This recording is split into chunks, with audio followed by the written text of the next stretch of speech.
If you want to learn how to master 3D motion graphics in After Effects, then this channel is definitely for you. Now, in today's video, I'm delivering on my promise. Last time I've showed you how to make the 3D box animation for the Shopify video. If you haven't looked at that tutorial, I'll link it here. Make sure to check it out before watching this. Today, I'm going to show you how to make the remainder of the animation. So the cards and the name tags flying out and everything of the composition of the box. So let's hop into After Effects and check this thing out. Alright, so this is what we've gotten in the last video. This clean sort of box animation. And what we're going to do now, as I already told you in the intro, we're going to design a card. We'll make that pop out of the carton box, and also a few text shape layers that will make it look cool. So first of all, we're going to have to design the base of the card, and for that you're going to make a new composition. Let's just name it card tutorial or whatever. For the width, let's leave it at that, and for the height, 1440. And then we'll make a shape layer by double clicking, and then we're going to the rectangle options in roundness and really give it some round edges. Maybe, yeah, let's do 200 I guess, but we can fix it later as well. So now what we're going to do is to have to decide for what we're going to do this for. So if we look at the video that I made it, for example, with different countries. You can do whatever you want. I will do it with that again. So first of all, you're going to go into the internet and you can search any picture you want to do this for. So let's, I don't know, green nature, whatever vibe you're going for, doesn't really matter. I want to make a greenish design, so I'm going to choose something like this. I mean, this, you can look at that yourself. Yeah, let's just do that. So you're going to save that, and then obviously you're going to import it into your After Effects, and then that's why we did that shape layer. You're going to put the track matte to the shape layer, and then we'll get these rounded edges by itself. Alright, now you can adjust how you want it to look. Not quite sure if I like that, but let's keep it for now, I guess. For tutorial's sake, it's fine. And what we're going to do first, and also these Vecteezy watermarks, obviously not that cool, but for tutorial's sake doesn't matter. What we're going to do next is make that sort of colored blur that's going on the bottom of the picture. So for that, you're going to make a solid layer. The color actually doesn't matter yet. The track matte is again the shape layer that we've already done, and then you're going to make a mask like this, invert it. Then you're going to crank up the mask feather. We have something like this, and you can push it up if you want to. And now we're going to duplicate this layer, switch the toggle modes, and enable the adjustment layer here. And we'll go into our effects and presets, and in there we are going to look for fast box blur, and put it to, I don't really know, maybe like, it doesn't matter actually, maybe like something like this. Alright, I like that a little bit better, but I'm still having some issues with the fill. So for color gradient, and we're going to choose, in my case obviously the color palette is rather green, so we're going to choose different types of green tones, and hopefully obviously they'll match, but obviously we'll readjust that a little so that there's no, yeah, I guess we can make that a little bit more bluish. I'll make it more that way. Yes, that's fine. I like this. And now since I'm going to do this for different countries, we'll name this, I don't know, Bali. And since this is rather an Apple design, maybe, or let's do Indonesia because it's better. Since we're going to do an Apple design sort of style, I feel like a good fit will be an emoji.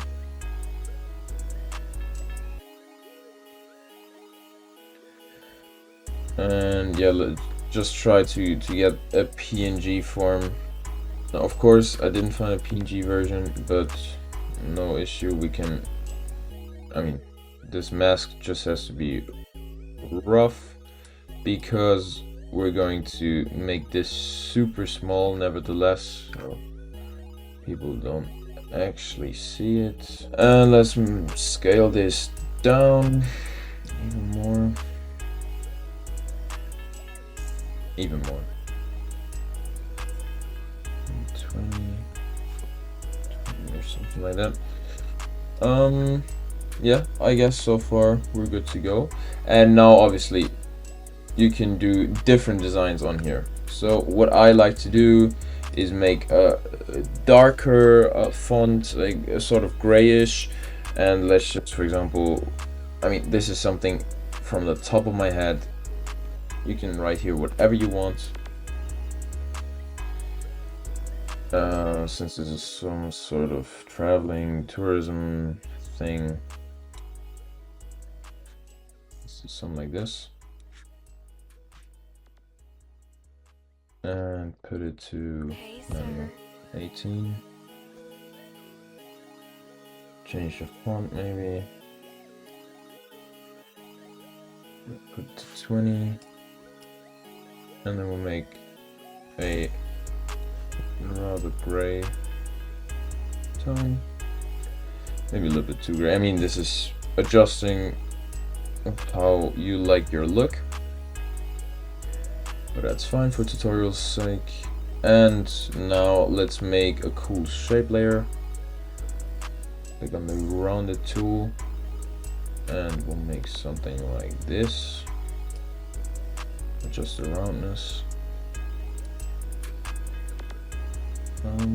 Push it up a little. It actually matches with this roundness here.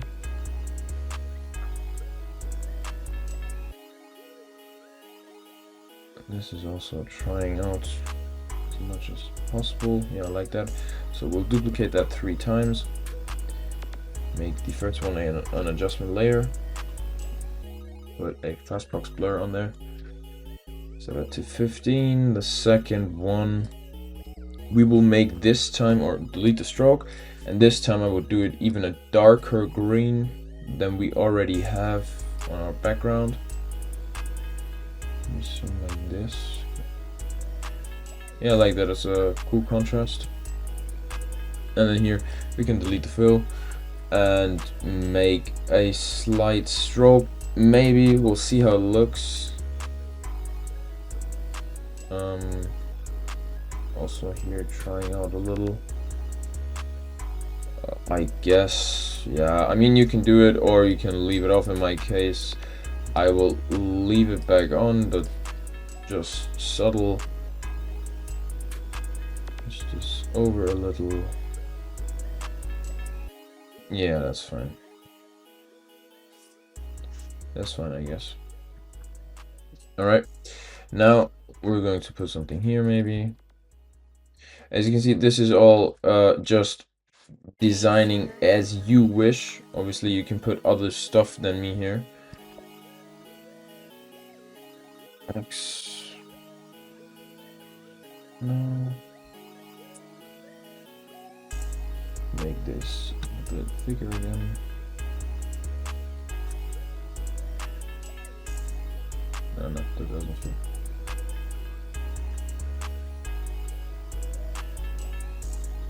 That doesn't fit. That's better. See again. Actually, I left it better. Okay. and then maybe some sort of click option. So we'll do a shape layer like this, increase the thing here a little bit, go into the stroke, and then set the butt cap to round cap. So there we have the rounded edges. That makes a huge difference. And also round join, so this is also more rounded.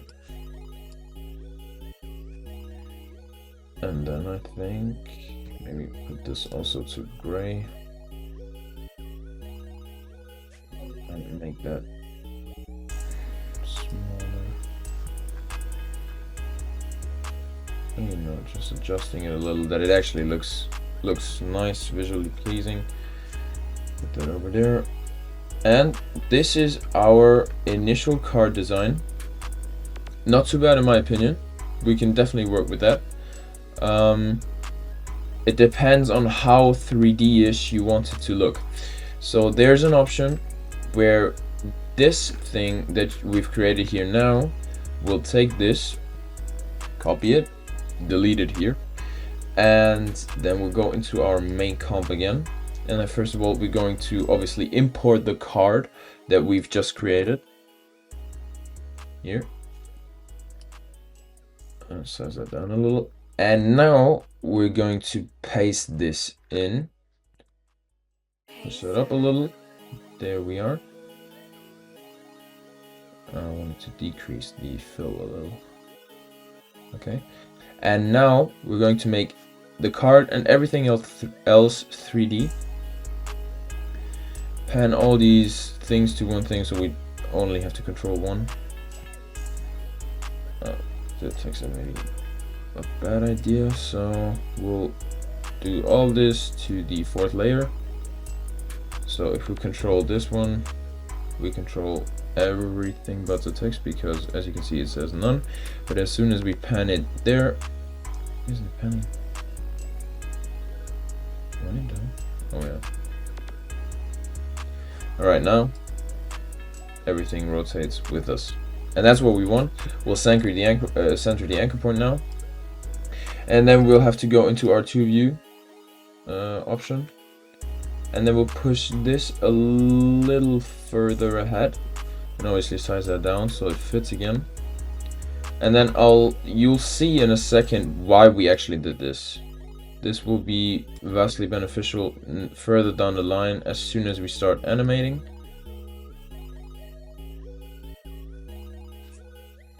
And yeah, this is roughly the same look as we had it before. Alright, very nice. And now this one where everything else is panned to, we'll pan that to the card. So if we now animate the card, everything is moving with us. But as you can see, this is giving us a 3D sort of look. And this is always a tip for me.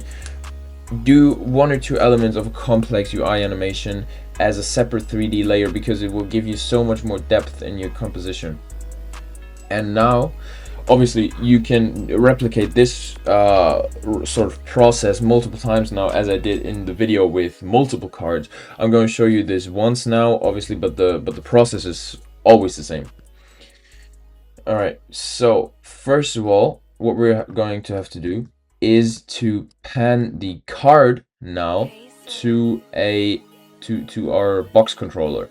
In this case, it's the null, which as you can see here, which we've animated last time. So all the movements of the box are controlled by these 2 nulls.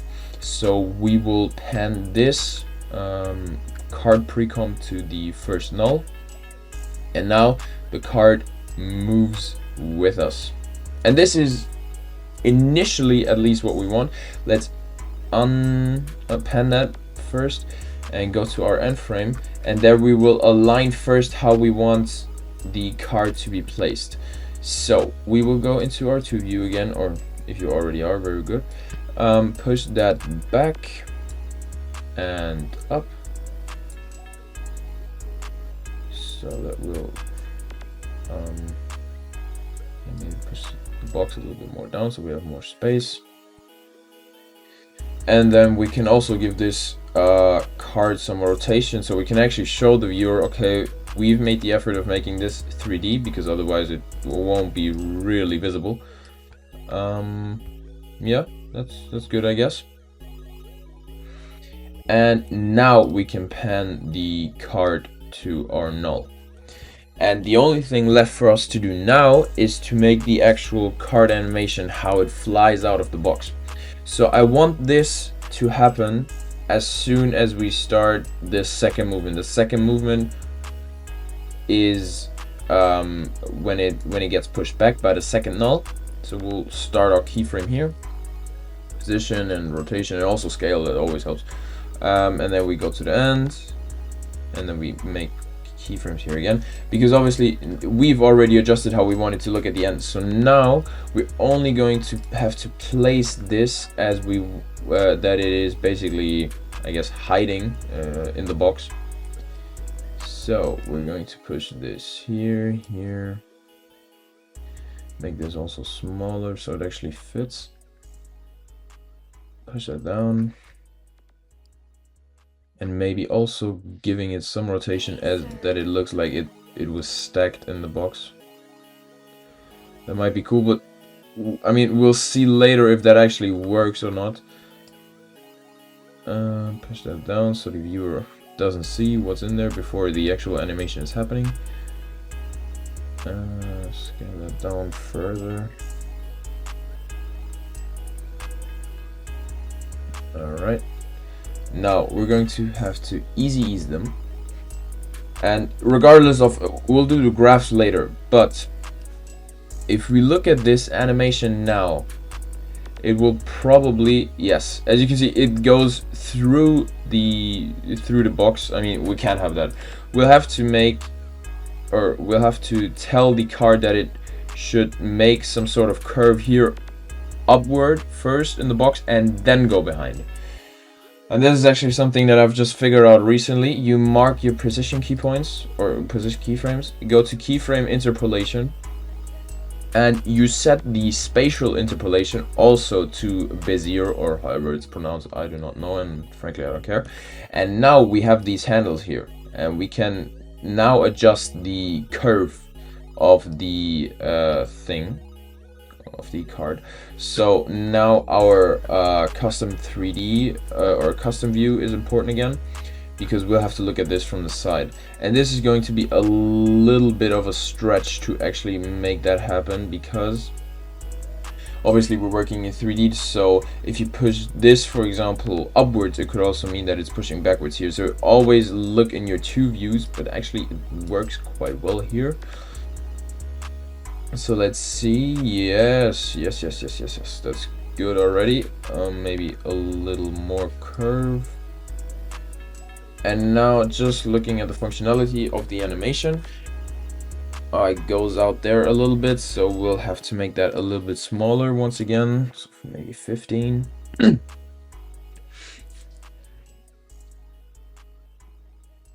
it's still happening because we've pushed the curve too far, so maybe push that back a little. We're going to have to readjust this a little.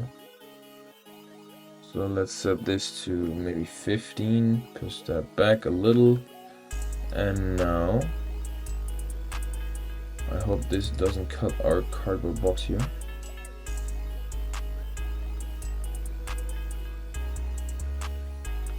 That's fine. Oh yes, yep. If we look at the graph of the box, we have something like this. So we have to do that same sort of shape.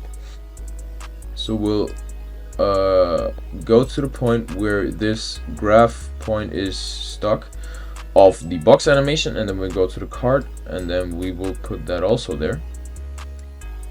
The same thing with the point behind. Push that back, and then we'll see. All right, this is what we have so far now.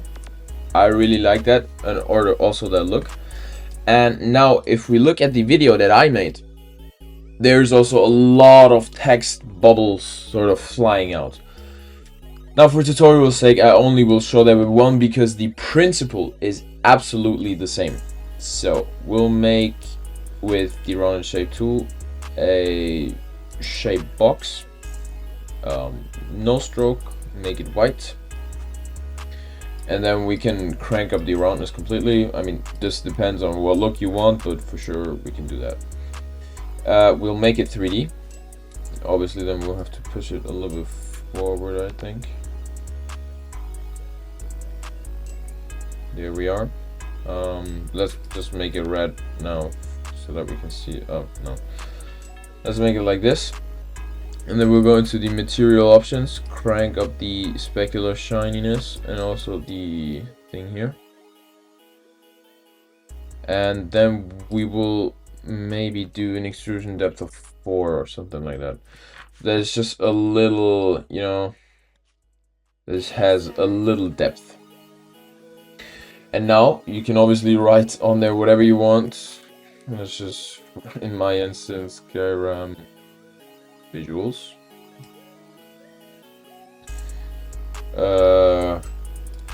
I make that, or I will make that black. And maybe a little bit smaller, so let's go 50. Make it 3D. Also push that forward. And make it a little bit stand out. That will also give it, this is the same principle as before with the explore panel, that will give it a much more 3D look. And now 30, maybe even less, 25. And now we will pan the Kram.Visuals to the shape layer. Now if we control the shape layer, the Kram.Visuals will rotate with us. That's already good. And now we'll go into our 2 view again, and we will align this text bubble, whatever we want to call it, however we want. Here in the comp, maybe something like, I mean, with that background you can't really see it that well, right? Let's just change the background a bit. Let's put the fill here and make it a little bit more, or if we were to make it dark, it looks shit. If we were to make it completely white, that's also not good. And with that you don't really see it, but I mean, it's fine for tutorial sake, just so you guys can see it where it actually appears. And now as for the animation, this is the same principle as before. Now we've already put it where we want it, and now we go here, keyframe scale, position, rotation, any attributes that we might need further down the line. Go to the beginning. Oh no, my bad. First of all, after making these keyframes, we will pan this to the null one, and the only thing left to do is make keyframes here again and push the thing into the box so that it is also able to come out of there.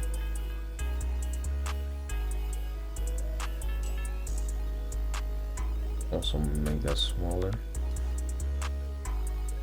We have a little issue that this does not go into the box, so we'll have to put it down there. But that will fix itself later with the animation, because now we're going into our keyframes again, F9, and then go into our position properties, keyframe interpolation, and make this also busier. So then now we can actually design this curve that we want it to go. Let's see how that checks out. Yeah, like that. That's fine. Make this maybe once again here the same graph. Go into our null and just copy the graph so that it actually fits the motion and doesn't, you know, move against it of some sorts.